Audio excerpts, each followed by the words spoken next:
Hello, friends, all the viewers. Welcome back in this new episode of Crit Talks with Dr. Anand Kulkarni. And as we discussed last time in the previous episode, we tried to find out answers to the very pertinent questions regarding deconstruction. And during that talk, the thought emerged, the thought came up that we should have a separate section, a separate kind of idea about how to apply this theory. Because the problem is that, friends, we keep on talking about deconstruction as a very fanciful idea. We keep on reading about it, books after books, articles after articles. But then it all comes down that can all these ideas, Derrida's arguments about language, can they be applied to some kind of literary text? So can there be a concrete example of deconstructive analysis or the application of deconstruction? So we thought that this episode should be dedicated to this particular task. I welcome you, sir, on the episode. Sir, my question is again the same, that can we apply deconstruction to any of the literary works? And to begin with, let us take a simple example. Can we apply this method, this kind of strategy, to something, a common poem like Daffodils, for example? I know that in your book you have done this already, the book that is published by Orient Blacksman. Friends, I would like to tell you that sir has already applied such kind of strategies to one of the probably the most celebrated poems in the English literature, and that is Ode on Grecian Urn by Keats. Of course, it's a very philosophical poem. And if you read that analysis, sir has centered the entire analysis on that one word called as unravished. Unravished beauty, that is what Keats says. So sir has already done this kind of application of Keats. But sir, I would like to bring you down to more a simple poem, even as compared to Grecian Urn.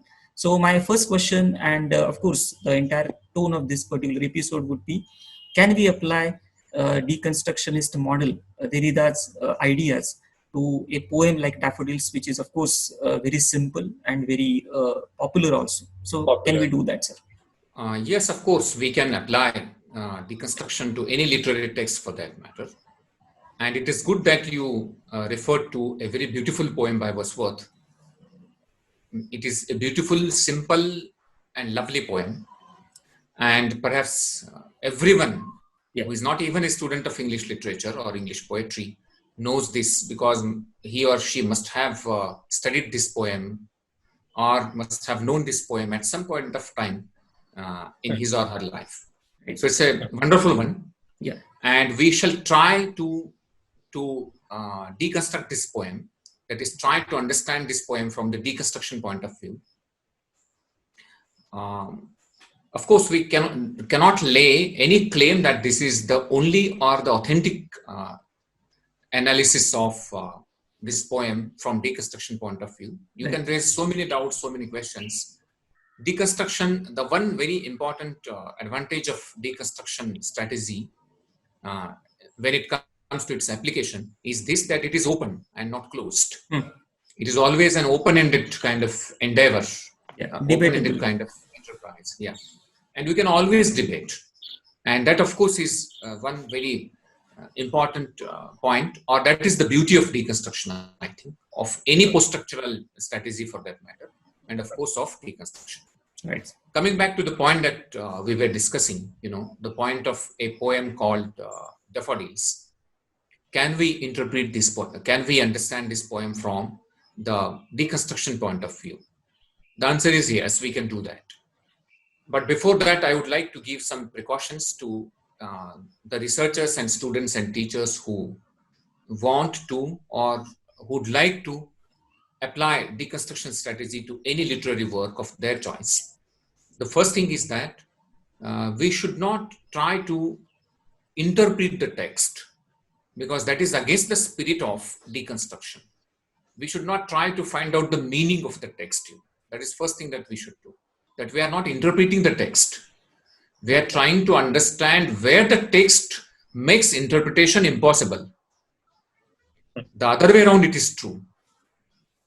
We are not trying to understand what the text has to say. We are trying to understand what the text has not to say. In other words, we are trying to know where the problems are there in the text in place of what the solutions the text can give. That is, I think, a precaution that we have to take. The second precaution, and I would not call it precaution, but then it is a kind of awareness that we should have, and it is this, that while applying deconstructive strategy to any literary text, it is important that we should try to understand its meaning at the surface level. For example, what is the meaning of any poem for the present consideration, daffodils? So let us start with the meaning that has always been given, the given meaning of the text, or the meaning that the text purports, the meaning that the text gives to us.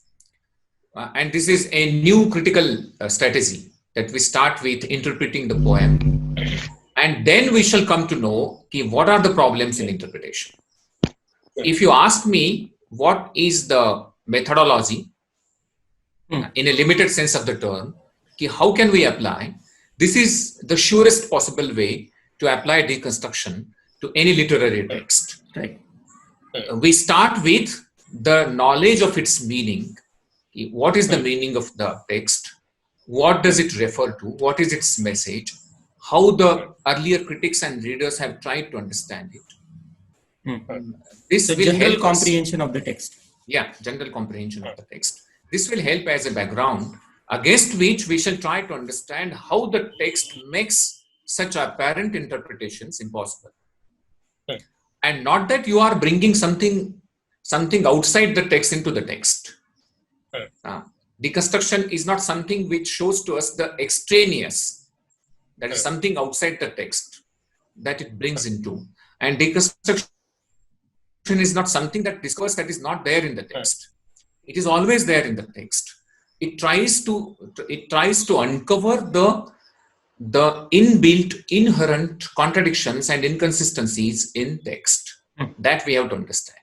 In other words, and put it simply, we can say that deconstruction strategy helps us to know where the text tries to stop apparent meaning, where it makes meaning impossible, and how it is possible, how it makes possible this impossible, with the help of the inconsistencies and contradictions. There are certain contradictions and inconsistencies that the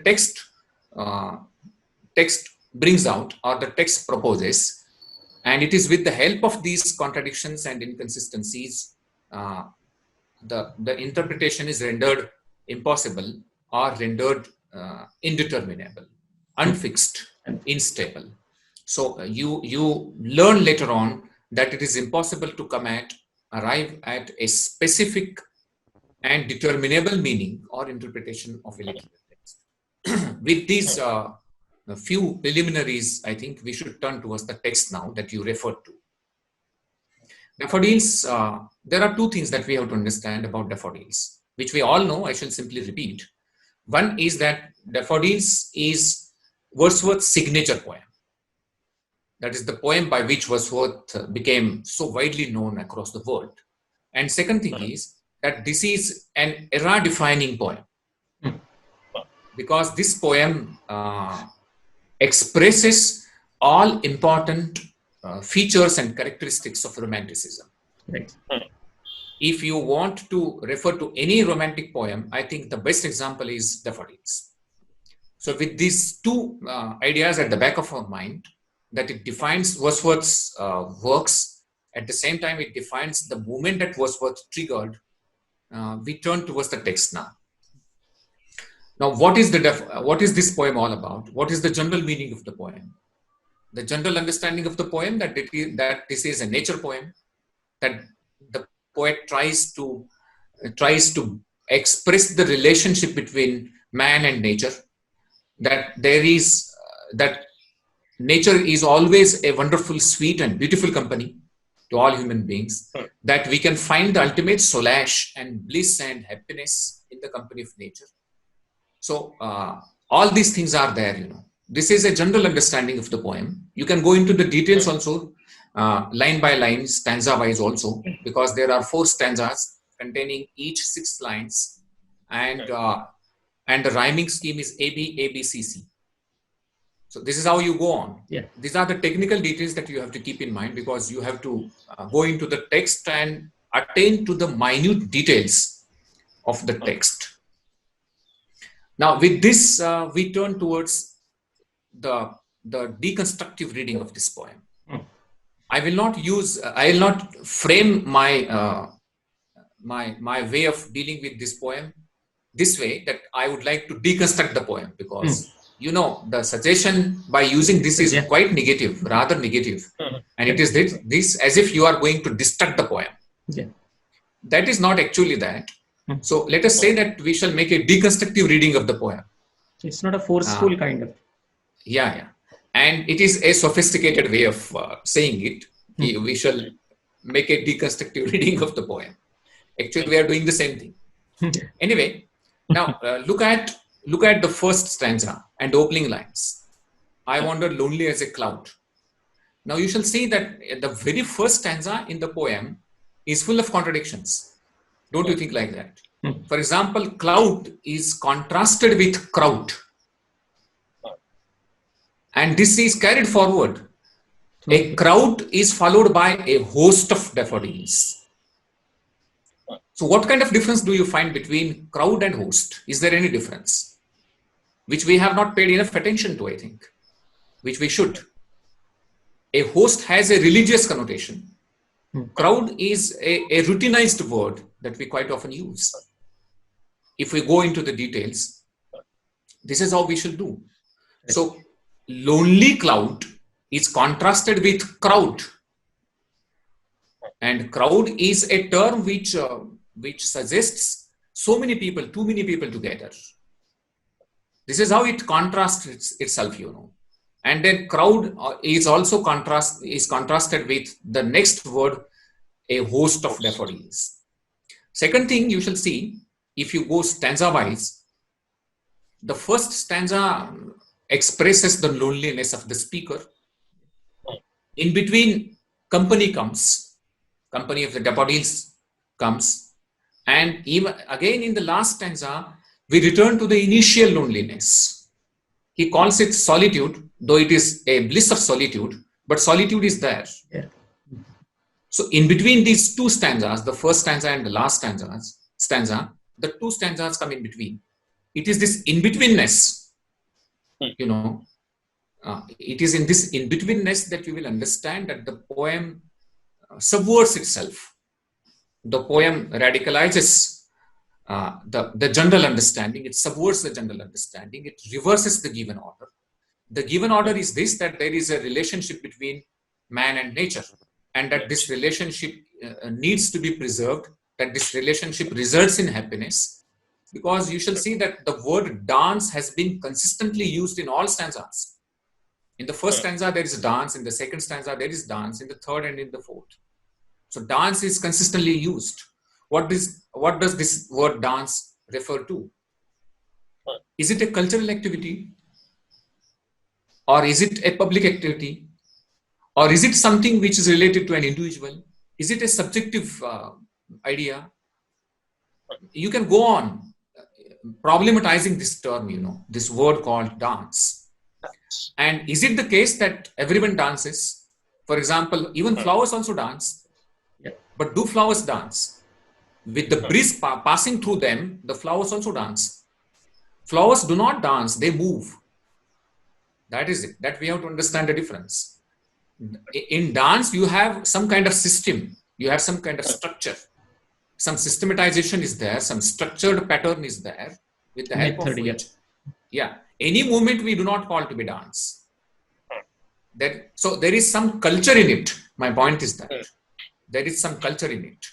Now this culture is contrasted with the nature of daffodils. So you'll see that the poem does not very simply expresses the relationship between culture and nature. Even though Wordsworth was very much known for using simple words, but do not go by the apparent simplicity of the poem, The poem is very difficult to understand, complex also. Once you try to bring these contradictory terms together, once you understand that the text denies any apparent meaning, once you understand that the text does not lend itself to any superficial interpretation, you immediately realize that the text is uninterpretable in the sense in which we have tried to do it. So determinacy is impossible. In other words, I would say that the text is open-ended. You move on along the lines and you understand that every next line comes as a successive challenge to the earlier line. This is how it goes on. Another example I would cite is that there is a reverse personification in the poem, in the sense that the very first line is a personification. I wandered lonely as a cloud. It's a simile, there is a kind of comparison, and there are so many similes in the poem, of course. But then you shall see that there is a personification. This personification is reversely done in the next stanza when sprightly danced, dancing of the daffodils. Daffodils dance. So daffodils dance, and the speaker of the poem becomes like a cloud, wanders like a cloud.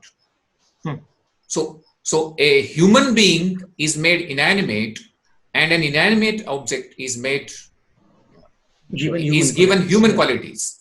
So this is how it works. It's a reverse personification. Once you understand this, you will understand how the text tries to contradict, how the text tries to bring out the inconsistencies. The inconsistency is this, that even though there is an attempt on the part of the speaker to bring out the communion between human being and nature, mankind and nature, this communion is impossible. This is not possible because you have to come out with a reverse personification like this one. So this reverse personification and the idea that I was earlier talking about, the idea of using the word dance. So dance represents culture, dance represents system, it represents some logic, some rational, some appreciation also. You dance and there is no one to look at you and it doesn't become a dance. It is a public activity that you have to understand. Right. So dance is related to, and not just to daffodils, dance of the waves. Yeah. Even waves are called to be dancing. And the dancing of the daffodils is so good that that their dancing overdoes the dancing of the waves. That is how there is a reference in the poem. Right. So, and also there is a reference to the stars. In the second line of the first stanza, you shall see that the cloud wanders high over the vales and hills. This cloud is somewhat above our head. The stars are also above our head. Stars are there and the cloud is also there. So there is a flight of imagination that is suggested through all this. And then we come down on the ground and then we realize that there is the presence of the daffodils, and the daffodils are everywhere. This is again a kind of contradiction that works. I think it is imagination. It is the imagination of the poet that soars straight high in the second and the third stanza, and it comes down on the ground in the last stanza. In the last one.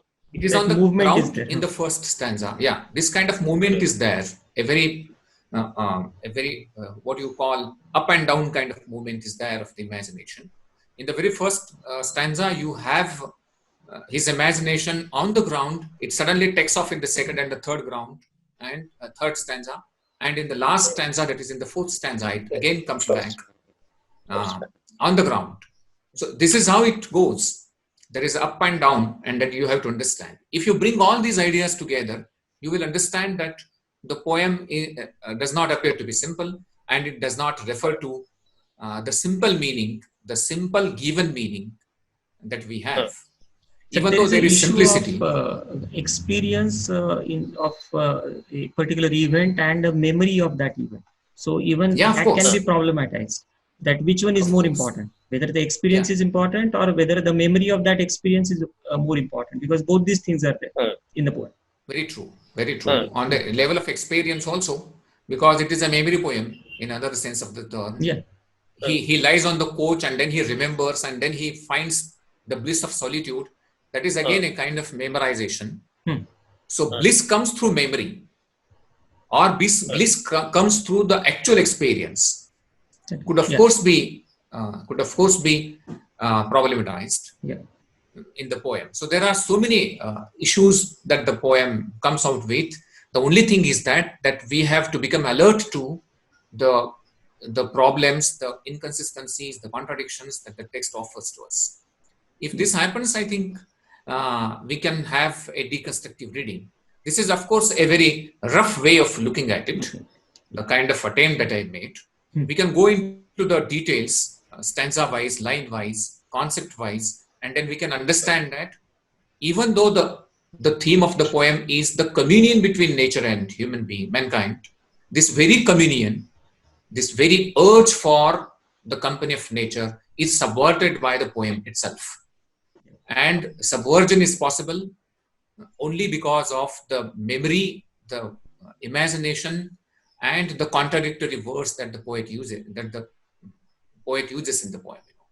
Right. So once we go through the text, we understand that the simple line of interpretation that we have tried to understand for so long a time, is problematized. It is complicated. And then we realize that even though apparently the poem is very simple, the poem refers to a host of complexities, and these complexities are left unresolved. You cannot resolve them because we do not turn towards the poem to understand the solution. We turn towards the poem to understand the problems. And I think this is in line with the spirit of criticism, which has been there for the last 2000 years. Criticism never provides you the solutions. It always raises questions. So and even great literature does that. Even there is an issue of this word Jocund company. So he's actually there is no one, and then he still calls that as a Jocund company. Jocund company. Yeah. So there is no one around. Yeah. We can use that way also. Yeah. Company can be contrasted with the loneliness of the poet. And the loneliness goes through so many stages, and finally returns to the same point of beginning, same starting point. The poem ends at the same point where it started. It's a circulatory kind of movement that you have. Earlier it was wandering. Here there is lying on a couch. But there is no guarantee that wandering is stopped now. You may lie on a couch, but there is no guarantee that your mind has stopped wandering. You're wandering through the memory lanes, actually. Yeah. You can. There is always possibility that our mind wanders, wavers, deviates. So there is some kind of freakishness is also there. Uncontrolled journey of our mind. Even though you call it to be bliss of solitude, there is no guarantee of all this. So that is where I think the text of the poem subverts. Yes. So the best way is to ask questions to the poem. Of course, those questions should be logical, in a sense that they should based on some kind of correct. So we have to be very careful raising questions. You cannot bring anything that comes to your mind to the text. The first thing that you have to do is, while you are doing a deconstructed reading, is that you have to understand the poem itself, understand the text itself. You should be committed to the text. Derrida was probably one of the most celebrated readers of texts, in the sense that he always maintained the loyalty to the text, and that you have to do it if you want to understand where the text violates. You have to understand where the text integrates. Unless you understand the integrity of the text, you cannot understand the disintegrity of the text. So first construction and then deconstruction. Yeah, you have to understand its meaning first, and you have to be loyal to the text, and you have to raise questions which are very logical, questions which are very relevant, because you cannot bring anything that is not there in the text and that is the part of your wayward thinking, and it enters into the text and then it creates problems. Then those are our problems, not the problems that the text offers. Our duty is to try to uncover the problems that are there in the text. And for that, we need to have a very good and perceptive understanding of the text. So while we are attempting any deconstructive reading of a text, we have to understand what the text is. It is a very risky job. Otherwise, doing that would land you into something which is neither deconstructive nor any conventional understanding of any literary text. That we have to take precaution. But this is not that deterring, I tell you. There has been a lot of talk about the difficulty of deconstruction, probably because we students and teachers and researchers of language and literature are not properly trained into interdisciplinary approaches. I will not even use the word philosophically trained. We need not. But we should develop a multidisciplinary approach towards the understanding of literature, so that we shall find ourselves in a more comfortable situation. And then we will be in a position to use the terms which are not the part of our regular terminology. And with the help of those terms and ideas, we can better understand the text. Not that understanding is stopped, not that understanding is prohibited. It is not prohibited. Understanding is there. The understanding is the understanding of the fact that interpretation is not possible, and a single, unified, universally acceptable interpretation is not possible. That is what. The multiplicity of interpretation is there. Multiplicity of meaning is there. The manyness of meaning is there. There are so many meanings, and we have to understand that. You cannot go to the class and say that this is the meaning of the daffodils or central theme of daffodils. We should not. We should not. Even this is what the modern criticism also tries to tell us, that there is not a single meaning. There is not the given meaning. The meaning, that is a specified single meaning, which is uniform and applicable anywhere in the world. So there that could be versions of meaning. Of course, there could be versions of meaning, and our attempt is one of the versions, and not necessarily very true or correct. Again, we should not go for anything like correct and true, because those are very volatile terms, and terms which we have derived more heavily from Enlightenment ideology. So we have to be very careful about using these words, Right. My point is, we have to be alert to so many things around us while we are dealing with a literary text, or any text for that matter, with the help of deconstructive strategy. And then I think the text will reveal its internal contradictions and inconsistencies to you. Once that happens, then you will understand that you will by yourself understand that you cannot reduce the text to any single interpretation, any single meaning. Yeah. Sir, while awareness will automatically come to you. Sir, while doing this, there is a question, probably related to this, that then such kind of method of or this kind of strategy of deconstruction can be limited to something like poetry only. Because is it almost practically impossible to apply such kind of things to a novel, for example, a 400 pages novel, or a play even for that matter? So what generally the new critics did was the same thing. They applied all their ideas to poetry in general, in particular rather. So even can we say the same thing with deconstruction? No, I don't think that is that limited. It depends, of course, on the researcher or someone who is interested in carrying out such kind of inquiry into literary text. You can go, for that matter, for the deconstructive reading of any literary text, including novel or play. For example, you can have a deconstructive reading of any absurdist play, any modernist play for that matter. Why just absurdist play? You can go for the deconstructive reading of any modernist play. and that will give you different insights. Yeah. Because then you shall go by the established meaning of the established interpretation of the text, and you will try to understand that the established meaning or interpretation goes straightway against the textual intricacies, the textual complexities. So it is not that limited.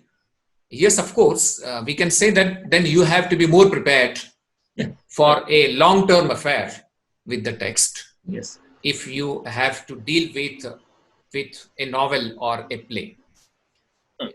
Because a poem is relatively short by length and can be attractive and Managed, interesting.